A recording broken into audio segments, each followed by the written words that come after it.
জম্মু কাশ্মীরে আমাদের সেনার উপরে হামলা কিন্তু থেমে যায়নি কোনোদিনই। মাঝে মাঝে হামলা হয়েছে জম্মু কাশ্মীরে, আমাদের প্রচুর সেনা মারাও যাচ্ছে। থামেনি কিন্তু জম্মু কাশ্মীরে জঙ্গি হামলা। সেই হামলার হঠাৎ করে এই ব্যাপ্তি দেখে সারা দেশ আজকে শোকস্তব্ধ।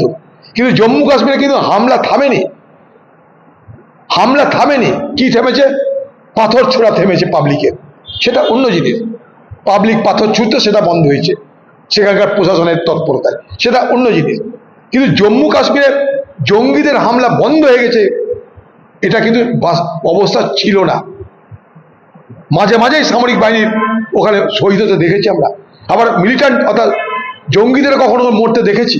আজও দেখলাম, কালকে পরশু ঘটনার পর সেখানে দুটো জঙ্গিকে মেরে দেওয়া হয়েছে। এই ঘটনা কিন্তু চলছে। কিন্তু এত বড় ভয়ঙ্কর ঘটনা যেখানে সাধারণ ট্যুরিস্টদের মেরে দেওয়া হলো, এই ঘটনা জম্মু কাশ্মীরে হয়নি। কারণ জম্মু কাশ্মীরে যারা মানুষ তারা কিন্তু ট্যুরিস্টদের সঙ্গে খুব ভালো ব্যবহার করে বলে আমি জানি। কারণ ট্যুরিস্টরা তাদের রুটি রুজির সব থেকে বড় সাহারা, তাদের রুটি রুজির সব থেকে বড় সোর্স হচ্ছে এই ট্যুরিস্ট। এই ট্যুরিস্টরা সেখানটায় যায়। আপনি অমরনাথও যান, সেখানেও দেখবেন সেই সমস্ত লোকাল মানুষ তারাই কিন্তু তাদেরকে কেউ ঘোড়া দেয়, কেউ কাঁধে নেয়, গিয়ে অমরনাথ পৌঁছায়। অর্থাৎ জম্মু কাশ্মীরের সাধারণ মানুষ তারা কিন্তু সবসময় চায় ট্যুরিস্ট অর্থাৎ পর্যটক এই উপত্যকায় কখনো যেন কম না হয়। কারণ পর্যটক কম হওয়া মানে তাদের রুটি রুজিতে হাত পড়বে।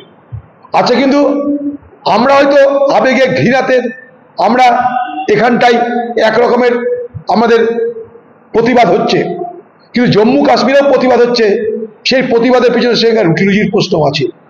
আর এই জায়গাটাই পাকিস্তানের জঙ্গিরা চেয়েছিল সেখানে রুটি রুজি বন্ধ হয়ে যাক, তবে না জঙ্গি পাওয়া যাবে, তবে না ভরকানো যাবে।